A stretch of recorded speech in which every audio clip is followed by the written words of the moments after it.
Hey baby, hey baby, ooh baby, hey baby. Bom, isso é uma musiquinha que toca lá no Sexta-feira 13, parte 5, e que nunca saiu da minha cabeça, vivo fazendo isso, tá? Quando eu fiz a resenha do Sexta-feira 13, parte 4, o capítulo final, que a gente sabe que não foi final, eu disse assim, que aquele povo era um 7-1, né? Quando eu falo aquele povo ou eles, é a equipe de produção, o estúdio, né? Todo mundo envolvido na produção do filme. Eles, assim, se desse dinheiro, claro que eles iam continuar a franquia. Tanto é que não quiseram mutilar o Jason, decapitar o Jason no final do quarto, porque disseram, não, pode ser que a gente precise usar. Um ano depois já tinha esse 5, um novo começo, tá? Porque o 4 realmente deu muito dinheiro e é um dos filmes mais queridos pelos fãs. Na parte 5, a equipe de produção quis novamente dar um 7-1 e deu. Só que parece que saiu pela culatra o tiro, porque tem fãs que não gostam desse filme até hoje, né? Agora, em 2023, tem gente que já consegue tolerar, fãs mais hardcore. Mas assim, uma coisa é certa.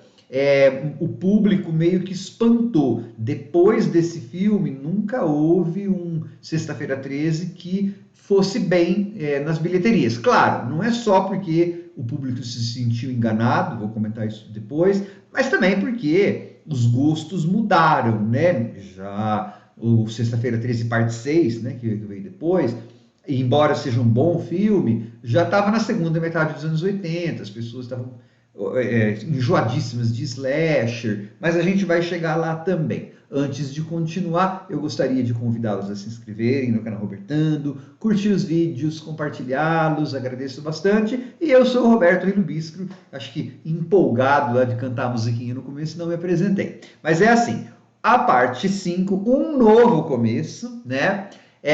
Abre com o Tommy Jarvis lá do 4. Lembra, o 4 parou que o menino Tommy Jarvis, o Corey Feldman, ator mirim na época, meio que havia ou enlouquecido ou o Jason tinha tomado, o espírito do Jason tinha encarnado nele, como iria acontecer depois na Sexta-feira 13, parte 9, né? E o 5, então, abre com o Corey Feldman criança, ainda com o Tommy Jarvis criança, e vendo dois adolescentes irem desenterrar o Jason, tá? Bom, naquela época, em 1985, o Corey Feldman tinha sido descoberto pelo Spielberg, estava filmando, já tinha filmado Goonies, ou seja, estava na fase áurea da carreira dele, né? Então, o Sexta-feira 13 só teve tempo para 2 dias. Na verdade, os agentes dele nem queriam que ele participasse. Filme de terror de baixo orçamento. Mas tinha lá 2 dias, tanto é que aquela cena do começo, aquela sequência, foi gravada no jardim, no quintal da mansão vizinha do Corey Feldman, né? De tão voando alto que ele estava. Só que a gente logo descobre que é um sonho, tá? Por isso que aí, no caso, não é um defeito de Jason ter sido enterrado com máscara, um machado, né? Sei lá o que é, uma machete, né? Porque era um sonho do Tommy. Quando o Tommy, criança, acorda, ele é um adolescente de uns 30 anos. Porque, assim, ele deve ter... o ator que faz o Tommy nesse parte 5, e depois na parte 6 aparece de novo um outro ator, né? Cada filme, Tommy Jarvis é um ator. Tinha perto de 30 anos, e a personagem é adolescente. Mas aí coloca a gente em mais uma daquelas absurdos temporais. Não pode pensar em continuidade temporal em Sexta-feira 13, né? Porque assim, mesmo que tenha passado, sei lá, 4, 5, 6 anos, né? Ele seja só adolescente, você já está no começo dos anos 90, finalzinho dos 80, começo dos 90, pela cronologia do filme. Só que, assim, nada mais metade dos anos 80, o visual, do que o Sexta-feira 13, parte 5, né? Tanto é que o carinha que canta essa oh baby, parece o Prince, né? Se você vir lá o filme, você vai ver. Então, é assim, supostamente estamos em 1990. Se fosse pela idade do ator, estaria quase nos anos 2000 já, né? Porque de tão velho que é. Mas o Tommy tinha ficado super sequelado. e tinha passado de instituição mental para instituição mental, até que no começo dessa parte 5 ele é transferido para uma instituição mental onde é tudo muito aberto, né? As pessoas estão, os jovens que são insuportáveis, só que assim eles não são tão diferentes do que os outros jovens da maioria das sequências de Sexta-feira 13, né? Suportáveis iguais, nada ali mostra que a maioria deles tem algum problema mental. Mas enfim, Tommy está ali e aí tem um mega assassinato. Porque, claro, né? Tem um cara lá que está cortando lenha e a gente percebe que ele tem sérios problemas de agressividade. Claro que é uma maravilhosa ideia, né? Você deixar alguém que tenha sérios problemas de agressividade com um machado na mão. Então aí ele assassina um moço lá, o Joey, um cara gordinho com a boca melada de chocolate assim. E o Tommy, que parece ser o nosso Jason, né? A parte do que a gente viu no 4, o Tommy Jarvis assim, fala acho que 3 coisas durante o filme todo. A maioria do tempo ele fica lá calado, né? Pior ainda é o... Bom, esse filme tem um monte de personagem que não tem nada a ver, tá? Que não tem função nenhuma a não ser morrer. Depois desse assassinato, desse menino aí, Jason volta, tá? E aí ele vai matar, assim, em tudo. Tem personagem que aparece no filme só para ser morto mesmo, tá? Que não são só os jovens do acampamento que vão morrer.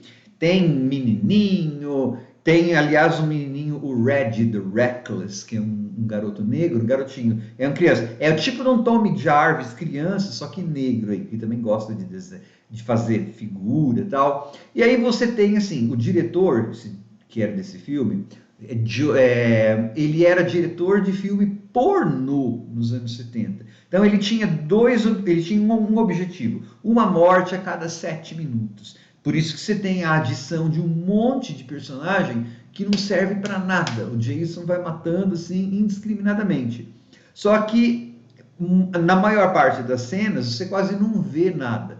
Parece que eles fizeram uma negociação assim com a censura, né? Deixa aparecer teta, né? Aparece seios e fazendo assim mais de uma vez, porque o cara era diretor de filme pornô, só que para não ganhar o X, o X-rated, ganhar o R ou alguma coisa assim, eles foram cortando coisas. Então, de morte, assim, que fãs geralmente gostam, tem a da moça que está deitada assim, e aí ele pega uma tesoura de aparar coisa e só que não aparece. Aparece só a moça depois. Os olhos, não tem o Tom Savini, né? Tom Savini deve ter se sentido enganado, não vou voltar, não voltou, então os efeitos são menos do que os do Tom Savini. E uma outra morte que os fãs gostam é uma em que ele gira, o Jason gira, uma espécie de torniquete, assim, tem um cara na árvore, atrás da árvore tem um torniquete, e aí estoura a cabeça do cara. A gente não vê isso, só escuta o crack. Só que se você prestar atenção na cena, você vai ver 2 coisas. Uma hora ele está virando o torniquete de um lado, só que na outra hora ele está virando de outro lado. E tem uma hora que estoura, né, o torniquete. Seria assim, ele fez tanta força, o Jason fez tanta força que estourou o torniquete, de tanto que ele apertou.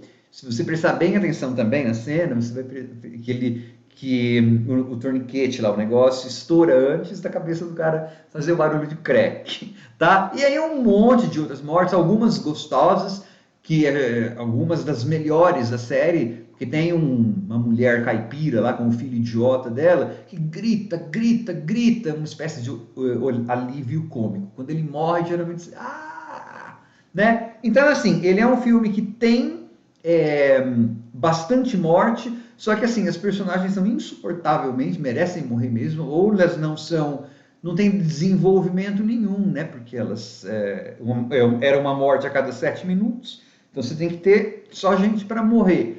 Sem contar que o filme também não tem muita tensão, né? E tem aquelas coisas, a pessoa tá correndo e tropeça do nada, personagem que não devia fazer isso.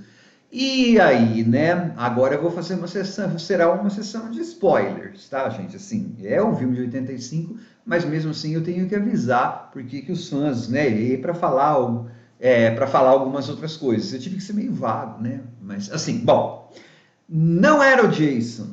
Por isso que muitos fãs detestam esse filme, se sentiram enganados pra caramba. Porque, assim, o assassino veste a máscara do Jason. Quando tem aquela primeira morte, né, do Joey, que é morto a machadadas, um dos paramédicos é pai dele. Então aí ele veste a camisa, ele veste a máscara do Jason e começa a matar as pessoas. Só que daí isso coloca mais um problema lógico, né? Como se não fosse continuidade e tudo mais, coloca mais um problema lógico com relação a esse filme. É assim, ao vestir a máscara, aquele cara que era normal, né? Ele era um cara vivo, tudo, ele passa a ter todos os poderes e maneirismos do Jason. Então ele sabe que o Jason atirava corpos pela janela, ele sabe que o Jason organizava os corpos num quarto para as vítimas acharem, e mais, ele levou, tem uma hora que o Reggie, ele acerta com um basculante lá, um trator.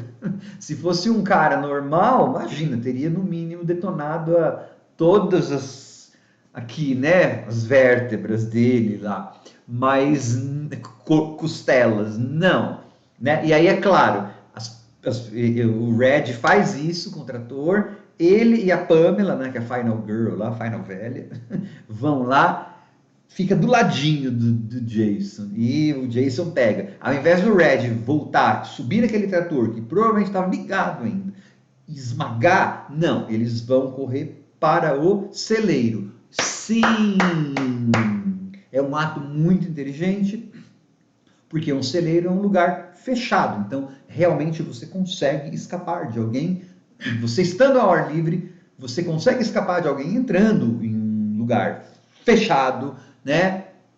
Não é uma decisão muito inteligente, mas tem que ser assim porque é dali que o Jason vai ser morto, né? Na maior parte das vezes, o Tommy fica estático, só no final que ele faz alguma coisa. A ideia do filme era a gente ficar em dúvida, será que é o Tommy Jarvis, o Jason, porque a gente lembrava do 4, né? Mas esse efeito é tão ruim, a direção, que esse efeito não é logrado, porque na maior parte das vezes o filme esquece dos personagens, esquece do Tommy. Então, a gente...